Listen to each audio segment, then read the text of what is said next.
భవనానికి వెన్నెముకలా నేనున్నా, ఎక్కువ తక్కువ తమాషాలు చేస్తే తాట తీస్తా అని చెప్పడం కోసమే బాబాసాహెబ్ అంబేద్కర్ గారి విగ్రహం ఇక్కడ వెన్నెముకల నిలబడ్డది. ఆయన స్ఫూర్తితో పరిపాలన సాగించాలని కంకణం కట్టుకున్నటువంటి మన తెలంగాణ రాష్ట్ర ముఖ్యమంత్రి వర్యులు కేసీఆర్ గారు ఆయన రచించిన ఆర్టికల్ 3 ప్రకారం తెచ్చుకున్న తెలంగాణలో ఆయన ఆశించిన దళితుల ఆర్థిక స్వావలంబనను, ఆర్థిక ప్రగతిని నిజం చేస్తూ ఆయన స్ఫూర్తిగా ఉండాలని బాబాసాహెబ్ అంబేద్కర్ గారిని ఇంత ఎత్తుగా నిలిపినటువంటి గౌరవ కేసీఆర్ గారికి మన అందరం కూడా చప్పట్లతో, హృదయ చప్పట్లతో, అందరం కూడా కరతాళ ధ్వనులతో వారికి ధన్యవాదాలని తెలియజేద్దాం.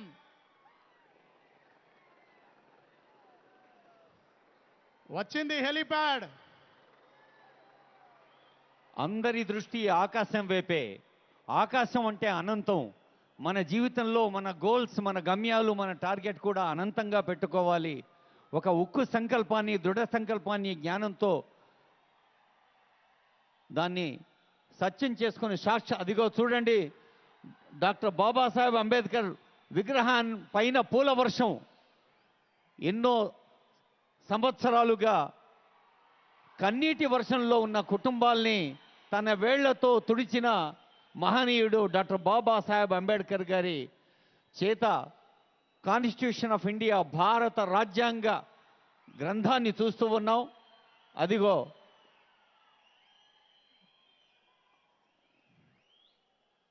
అక్కడ పూల వర్షం, ఇక్కడ చప్పట్ల వర్షం. ప్రతి సామాన్య పౌరుడు, every citizen is taking part in this grand occasion. ఇక్కడ సభలో ఉన్నవారే కాకుండా మరి వివిధ ప్రసార మాధ్యమాల ద్వారా చూస్తున్న వాళ్ళు, తెలంగాణ రాష్ట్ర వ్యాప్తంగా, ఇతర రాష్ట్రాలు, దేశంలో అంతర్జాతీయంగా ఉన్న అందరూ ఈ పండుగలో పాల్గొంటున్న ఆనందాన్ని సొంతం చేసుకుంటున్నారు.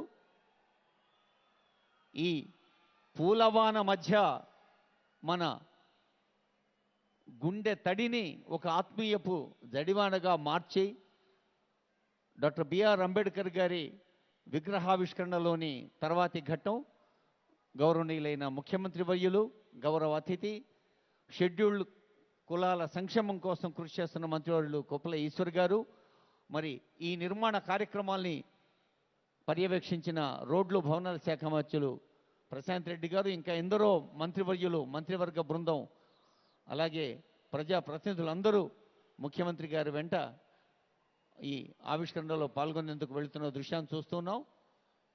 మరి ఇంకా చాలామంది ప్రజాప్రతినిధులు, పెద్దలు ఈ వేదిక సమీపంలో ఉండి కార్యక్రమంలో భాగస్వాములు అవుతున్నారు. ప్రకాష్ అంబేద్కర్ గారు 3 పర్యాయాలు పార్లమెంట్ సభ్యులుగా మహారాష్ట్ర అకోలా నుండి సేవలు అందించున్నారు. అంబేద్కర్ గారి వారసత్వాన్ని పుణికిపుచ్చుకొని అణగారిన వర్గాల అభ్యున్నతి కోసం, బడుగు వర్గాల్ని అణిచివేస్తున్న సందర్భాల్ని దూరం చేయటం కోసం ఎన్నో వేదికలపై ఉపన్యసిస్తూ, ఎన్నో పేపర్స్ ప్రజెంట్ చేస్తూ ప్రకాష్ అంబేద్కర్ గారు అనేక కార్యక్రమాల్లో పాల్గొన్నారు.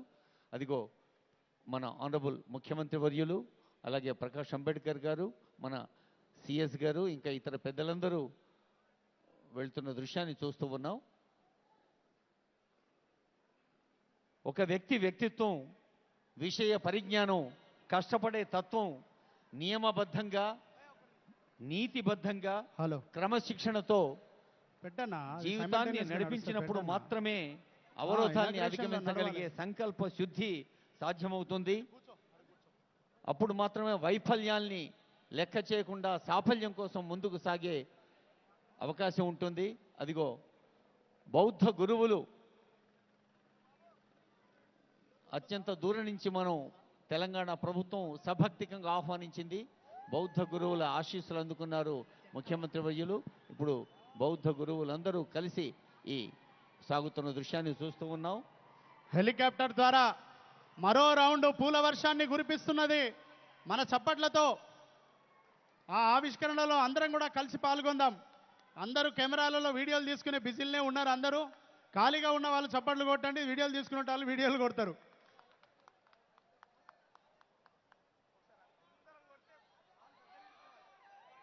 అది కానీ అదిగో ఆరంభ ఫలకాన్ని ఆవిష్కరిస్తున్న దృశ్యాన్ని చూస్తూ ఉన్నాం. Honourable CM is inaugurating the plaque. విగ్రహంతో పాటు మనకు అంబేద్కర్ గారి రచనల్ని, అంబేద్కర్ గారి జీవన ఘట్టాల్ని మన కళ్ళ ముందు ఆవిష్కరించే ఒక అద్భుతమైన గ్రంథాలయాన్ని, ఆడియో విజువల్ లైబ్రరీని, అలాగే ఎన్నో పోయిటెట్స్ని, వివరాలను అన్నీ కూడా ఇందులో పొందుపరిచే ప్రయత్నం చేస్తున్నారు. ప్రారంభ సూచకంగా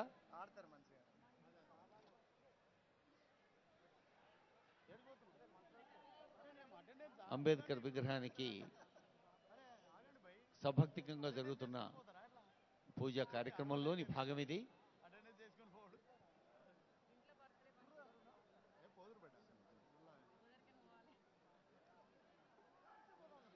డాక్టర్ బాబాసాహెబ్ అంబేద్కర్ 125 అడుగుల కాంస్య విగ్రహం ఒకవైపు, దాదాపు 50 అడుగుల ఎత్తైన పీఠిక, అంటే మొత్తం 175 అడుగులు.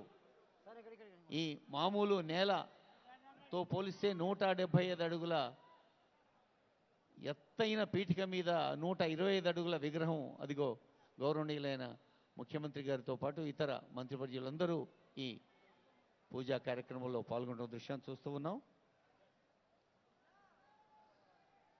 దళితుల స్వావలంబన కోసం వినూత్నంగా, విప్లవాత్మకంగా, ప్రత్యక్షంగా ఉపయోగపడే దళిత బంధు లాంటి అదిగో doctor B R Ambedkar's 125 feet statue, 125 అడుగుల ఒక బృహత్ విగ్రహాన్ని అందరి హృదయాల్లో గూడు కట్టుకున్న ప్రేమను, భక్తి భావాన్ని మనం ఈ విగ్రహంలో చూసుకుంటూ ఉన్నాం.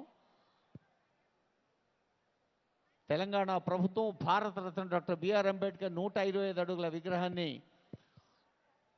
ఆవిష్కరించుకుంటోంది. మరి చరిత్రలో ఎన్నడూ లేని విధంగా రాష్ట్రానికి, రాష్ట్ర ప్రజలకు అభివృద్ధి సంక్షేమ ఫలాలు అందిస్తున్న పాలనా ప్రధాన భవనాన్ని సైతం మనం డాక్టర్ అంబేద్కర్ గారి పేరిట సభక్తికంగా పిలుచుకుందామన్న నిర్ణయం తీసుకున్నారు ముఖ్యమంత్రి గౌరవనీయ కేసీఆర్ గారు.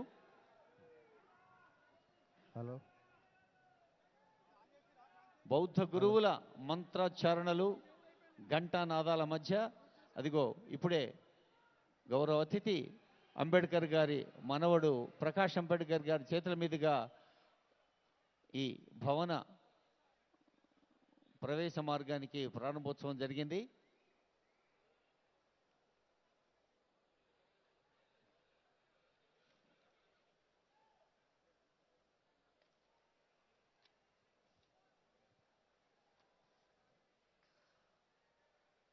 పౌరుని నిజమైన సంతృప్తి అభివృద్ధిలోనే ఉంటుంది. అభివృద్ధి అంటే కేవలం మౌలిక సదుపాయాల కల్పనే కాదు, నైతిక స్థైర్యాన్ని, నైతిక ధైర్యాన్ని, నైతిక బలాన్ని పెంచడమే ప్రజాస్వామ్యంలో నిజమైన అభివృద్ధి అని ఎన్నో సందర్భాల్లో చెప్పారు డాక్టర్ బిఆర్ అంబేద్కర్. ఒక జాతిని, ఒక నీతిని నిర్మించాలంటే అది కులం పునాదులపై సాధ్యం కాదు. కులాలు, మతాలు, వర్ణాలు, వర్గాలకు అతీతంగా మానవీయంగా ఒక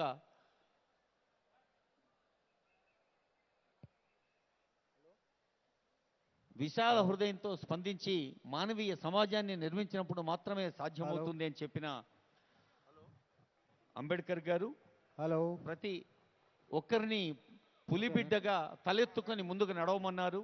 ఎందుకంటే మేకల్ని బలిస్తారు కానీ పులుల్ని కాదు అన్న వాక్యం అత్యంత ప్రాచుర్యం పొందింది మనకు అంబేద్కర్ ఇచ్చిన సందేశాల్లో. అలాగే ప్రజాస్వామ్యానికి ప్రాణప్రదమైన భారత రాజ్యాంగ రచనలో రాజ్యాంగ శిల్పిగా, రాజ్యాంగ నిర్మాతగా, మరి ఒకటి కాదు, రెండు కాదు, గత 7.5 దశాబ్దాలుగా, రానున్న దశాబ్దాల్లో కూడా దేశం ప్రపంచ ప్రజాస్వామిక దేశాల్లోనే ఒక అగ్రగామిగా ఉండేందుకు కారణం మన రాజ్యాంగం అయితే, ఆ రాజ్యాంగ రచన నిపుణులు, రచన శిల్పి, రాజ్యాంగ నిర్మాత డాక్టర్ అంబేద్కర్ గారి విగ్రహావిష్కరణలో వివిధ ఘట్టాలను ఇప్పుడు చూస్తూ ఉన్నాం. మాట్లాడవలసిన చోట మౌనంగా ఉండటం, మౌనంగా ఉండవలసిన చోట మాట్లాడడం రెండూ కూడా అభిలషణీయం కాదు అన్నారు అంబేద్కర్. మనిషిని ఆలోచించి విచక్షణతో, విజ్ఞానంతో స్పందించమని చెప్పి తన జీవితాంతం బహుశా వారు జీవితంలోని ప్రతి సందర్భాన్ని కూడా విజ్ఞాన సముపార్జనకి వెచ్చించి అదిగో గౌరవనీయులైన కోప్పల ఈశ్వర్ గారిని సత్కరించారు ముఖ్యమంత్రి గారు. బౌద్ధ గురువులు ఆశయపూర్వకంగా అందజేస్తున్న సన్మానాలు చూస్తూ ఉన్నాం. జనం కోసం జీవించు, కలకాలం జీవించి ఉంటావు, జనంలో నిలిచిపోతావు. నీ కోసం జీవిస్తే ఆ జీవితం నీతోటే ముగిసిపోవచ్చు.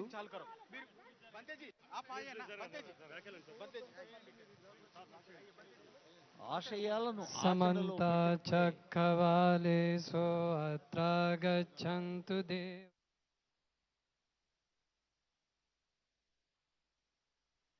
సగ్గమోఖదం ధమ్మ సవన కాలో అయం భదంత ధమ్మ సవన కాలో అయం భదంత పరిత సవన కాలో అయం భదంత దేవో వసతు కాలేన సస్య సంపత్తి హేతు చ పీతో భవతు లోకో చ రాజా భవతు ధమ్మికో ఏతేన సచ్చవజ్జేన సోతితే హోతు సబ్బదా ఏతేన సచ్చవజ్జేన సబ్బ దుఃఖ వినస్సతు ఏతేన సచ్చవజ్జేన సబ్బ భయ వినస్సతు ఏతేన సచ్చవజ్జేన సబ్బ రోగ వినస్సతు ఏతేన సచ్చవజ్జేన హోతు తే జయమంగళం ఏతేన సచ్చవజ్జేన పాతు తే రతనత్రయం అవివాదనశీలే స నిత్యం బుద్ధపచాయినో చత్తారో ధమ్మా వర్ధంతి ఆయువన్నో సుఖం బలం సబ్బీతియో వివాజ్యంతు సబ్మరోగో వినస్సతు మాతే భవతు అంతరాయో సుఖీ దీర్ఘాయుకో భవ భవతు సర్వమంగళం రక్షन्तు సర్వదేవతా సర్వబుద్ధానుభావేన సదా సోత్తి భవంతు తే భవతు సర్వ రక్షन्तు సర్వదేవతా సర్వధమ్మానుభావేన సదా సోత్తి భవంతు తే భవతు సర్వమంగళం రక్షन्तు సర్వదేవతా సర్వసంఘానుభావేన సదా సోత్తి భవంతు తే సాధు సాధు సాధు.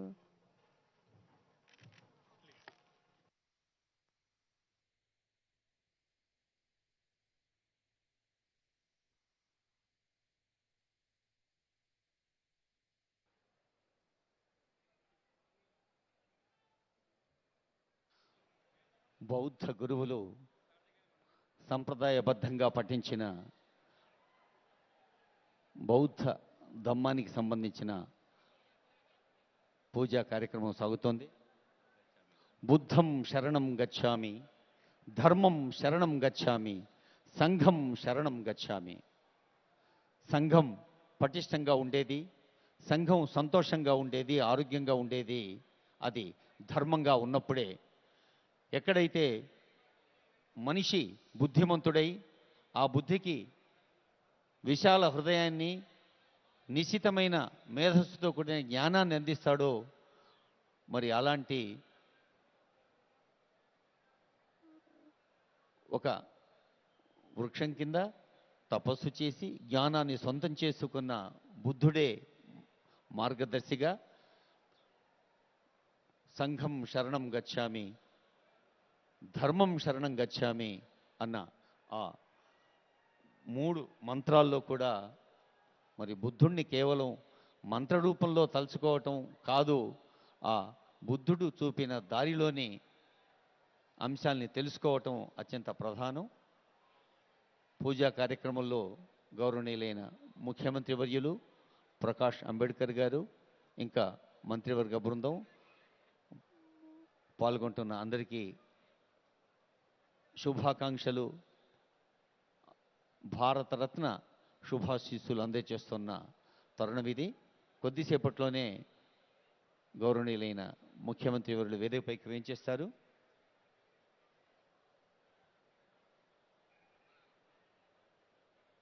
స్వేచ్ఛ, స్వాతంత్ర్యానికి పరిపూర్ణమైన అర్థం వచ్చేది అది స్వాభిమానం నిలుపుకున్నప్పుడే, ఆత్మవిశ్వాసంతో, ఆత్మస్థైర్యంతో అభివృద్ధి పంథాలో సాగుతున్నప్పుడు మాత్రమే ఆ స్వాతంత్రానికి సంపూర్ణమైన అర్థం చేకూరుతుందని ఎన్నో సందర్భాల్లో చెప్పారు. ఆధిపత్య భావజాలాన్ని దూరం చేస్తూ ఎన్నో శతాబ్దాలుగా సంఘంలో వేళ్ళునుకుపోయిన దురాచారాల్ని తన జ్ఞానం అనే అంకుశంతో దూరం చేస్తూ జ్ఞాన జ్యోతిని వెలిగించిన అంబేద్కర్ గారు గట్టి ఇటుకలు భవనాన్ని నిలబెట్టినట్టే మరి విద్యార్థులైన సత్ప్రవర్తనతో దేశాన్ని నిలబెడతారు, పౌరులు తమ బాధ్యతతో దేశాన్ని ముందుకు తీసుకెళ్తారు అని చెప్పినట్టుగా డాక్టర్ బిఆర్ అంబేద్కర్ గారు చెప్పిన స్త్రీ విద్య, మహిళలకు స్వేచ్ఛ, స్వాతంత్రాలు, సమాన గౌరవం, బడుగు బలహీన దారిద్ర్య రేఖకు దిగ ఉన్న మైనారిటీలు అందరికీ సమానత్వ భాగస్వామ్యం తెలంగాణ రాష్ట్ర ప్రభుత్వం అంబేద్కర్ గారు చెప్పిన మాటల్ని తన ఆచరణ బాటలుగా మలుస్తూ సాగుతోంది. మనకు తెలుసు, an ideal society should be mobile. నిరంతర చైతన్యంతో ఉన్నది మాత్రమే ఒక ఆరోగ్యకరమైన సమాజం అన్నారు. It should be full of channels for conveying a change taking place in one part to other parts. Telangana రాష్ట్రం ఏర్పడిన వెంటనే 33 జిల్లాలు ఏర్పాటు చేయడంలోని ఉద్దేశమేది పాలనా వికేంద్రీకరణ, పౌరులకు, ప్రజలకు ప్రభుత్వ అభివృద్ధి సంక్షేమ ఫలాల్ని దగ్గరగా తీసుకెళ్లేందుకు మరి అంబేద్కర్ స్వయంగా చెప్పిన వాక్యం ముఖ్యమంత్రి గారు 33 జిల్లాలు చేయడం ద్వారా తెలంగాణ ప్రజలకు సొంతం చేశారు. In an ideal society, there should be many interests consciously communicated and shared. భావాలు పంచుకోవాలి, భావాల్ని పంచాలి, మంచిని పంచాలి, మంచిని పెంచాలి. There should be varied and free points of contact. అలాగే మరి మండల స్థాయిలో, గ్రామ స్థాయిలో, రెవెన్యూ డివిజన్ స్థాయిలో, జిల్లా స్థాయిలో అధికార యంత్రాంగం ప్రజలకు అందుబాటులో ఉన్నప్పుడే అదిగో ఆవిష్కరణలో పాల్గొన్న పెద్దలు కొద్దిసేపట్లోనే వేదికపైకి వస్తారు. ఛాయాచిత్ర ప్రదర్శన ఒక అద్భుతమైన ఎగ్జిబిషన్ మనందరికీ అందుబాటులోకి వచ్చింది ఈ క్షణం నుంచి.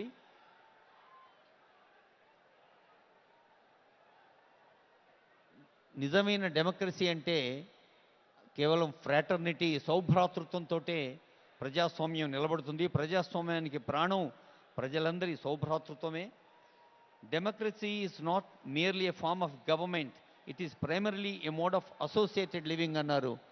అలాంటి అంబేద్కర్ గారి ఆవిష్కరణ ఈ పవిత్రమైన ఆలయంలో అడుగు వేస్తున్న ప్రతి క్షణం అంబేద్కర్ చెప్పిన మాటల్ని మనం గుర్తు చేసుకుంటూ, కేవలం గుర్తు చేసుకోవటమే కాదు, మనల్ని మనం అంకితం చేసుకోవాలి. కార్యక్రమంలో పాల్గొంటున్న ఎందరో తమ్ముళ్ళు, చెల్లెళ్ళు హర్షాతిరేకంతో, జోష్తో, హోస్తో మన ఆనరబుల్ సీఎం గారిని, ఇతర పెద్దల్ని స్వాగతిస్తున్నారు వేదికపైకి.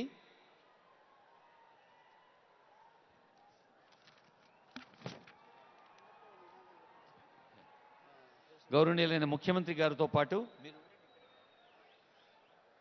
ప్రకాష్ యశ్వంత్ అంబేద్కర్ గారు, honourable union minister Kishan Reddy గారు, పెద్దలు గుత్తా సుఖేందర్ రెడ్డి గారు, పెద్దలు పోచారం శ్రీనివాసరెడ్డి గారు, గౌరవ మంత్రివర్యులు మహమూద్ అలీ గారు, శ్రీనివాస్ యాదవ్ గారు, ఇంద్రకరణ్ రెడ్డి గారు, కుప్పల ఈశ్వర్ గారు, జగదీష్ రెడ్డి గారు, శ్రీనివాస్ గౌడ్ గారు, నిరంజన్ రెడ్డి గారు, మల్లారెడ్డి గారు, కేటీఆర్ గారు, ఎర్రబెల్లి దయాకర్ రావు గారు, ప్రశాంత్ రెడ్డి గారు, సత్యవతి రాథోడ్ గారు, హరీష్ రావు గారు, పువ్వాడ అజయ్ కుమార్ గారు, సవితా ఇంద్రారెడ్డి గారు, గంగుల కమలాకర్ గారు, అలాగే వినోద్ కుమార్ గారు, భానుప్రసాదరావు గారు, దాస్యం వినయ్ భాస్కర్ గారు, బండా ప్రకాష్ గారు, పద్మారావు గారు, మేయర్ గారు, విజయలక్ష్మి గారు, ప్రభాకర్ రావు గారు ఎమ్మెల్సీ, ధన నాగేందర్ గారు, సయ్యద్ అమీనుల్ హుస్సేన్ జాఫ్రీ గారు, కేశవరావు గారు, నామా నాగేశ్వరరావు గారు, రాజీవ్ శర్మ గారు, మన సిఎస్ శాంతకుమారి గారు, డీజీపీ అంజన్ కుమార్ గారు, సెక్రటరీ గవర్నమెంట్ ఎస్సీడీడీ రాహుల్ బొజ్జ గారు, వీరంతా వేదికపైకి వెంచేస్తున్నారు.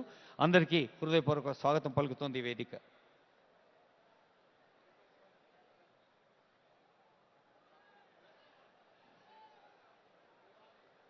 బోధించు, సమీకరించు, పోరాడు. ఎడ్యుకేట్ అన్నది తొలి మంత్రం అంబేద్కర్ చెప్పింది. మరి తాను అత్యంత గడ్డు పరిస్థితుల్లో కూడా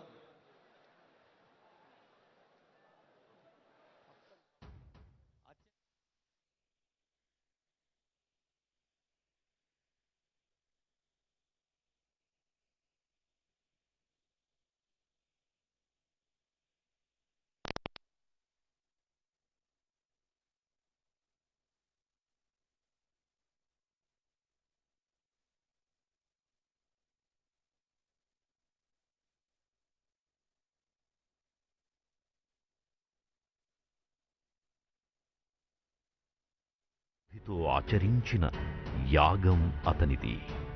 అతడు దళిత జనబాంధవుడు. అతడు భారత రాజ్యాంగ నిర్మాణ దక్షుడు. అతడు కుల వివక్షను కూకటి వేళ్లతో పెకిలించేందుకు ఉద్భవించిన భాస్వర భాస్కరుడు. అతడు భరతమాత ముద్దుబిడ్డడు. అతడే డాక్టర్ బిఆర్ అంబేడ్కర్. కోట్లాది మంది భారతీయులకు తరతరాలకు సరిపడా స్ఫూర్తినిచ్చిన మహనీయుడు, కీర్తిశేషులు డాక్టర్ అంబేడ్కర్ 125వ జయంతి సందర్భంగా 125 అడుగుల ఎత్తున్న విగ్రహాన్ని భాగ్యనగరంలో తెలంగాణ ప్రజల ప్రతిష్టకు ప్రతీకగా నిలపాలి అన్న మన ప్రియతమ ముఖ్యమంత్రి శ్రీ కల్వకుంట్ల చంద్రశేఖరరావు గారి ఆలోచనే అత్యద్భుతం. ఈ విగ్రహ స్థాపన ఆలోచనకు 2016లోనే అంకురార్పణ జరిగింది.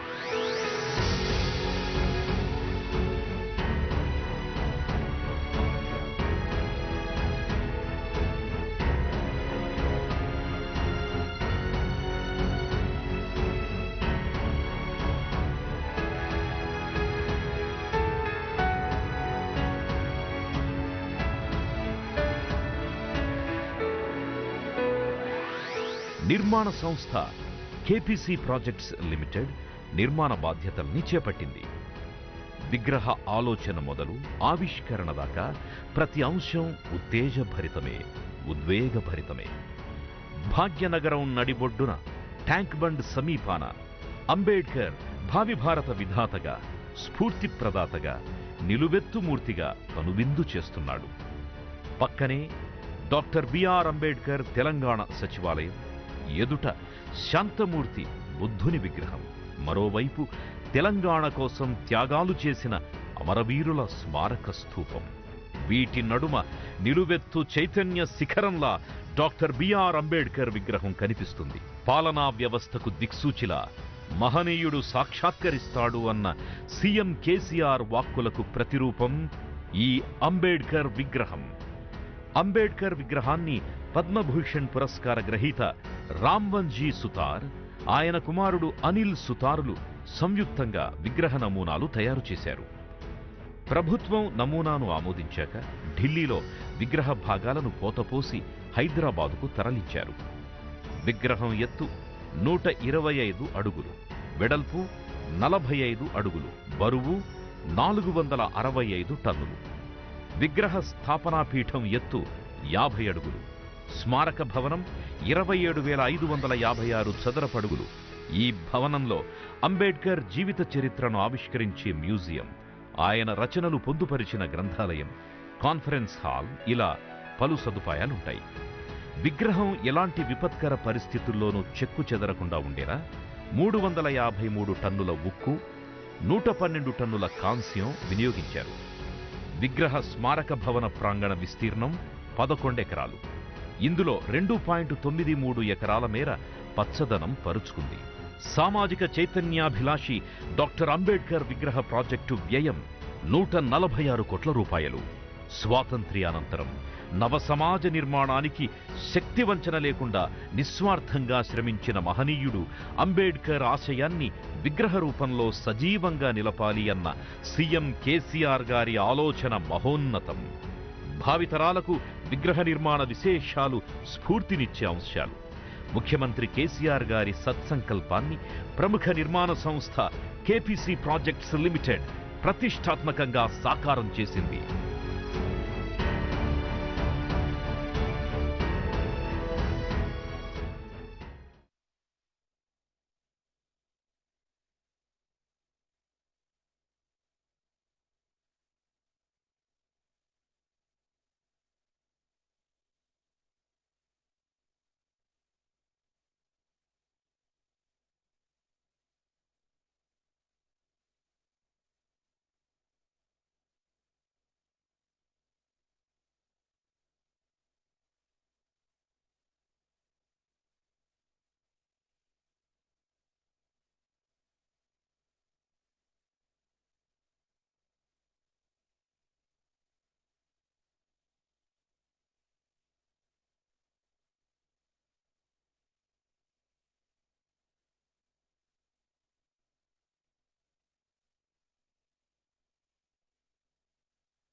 పూర్తి పొంది ముందుకు సాగాలి అని ప్రతి సందర్భంలో మన ప్రియతమ ముఖ్యమంత్రి వర్యులు గౌరవనీయులు కల్వకుంట్ల చంద్రశేఖరరావు గారు చెప్పే అంశం ఒకటే.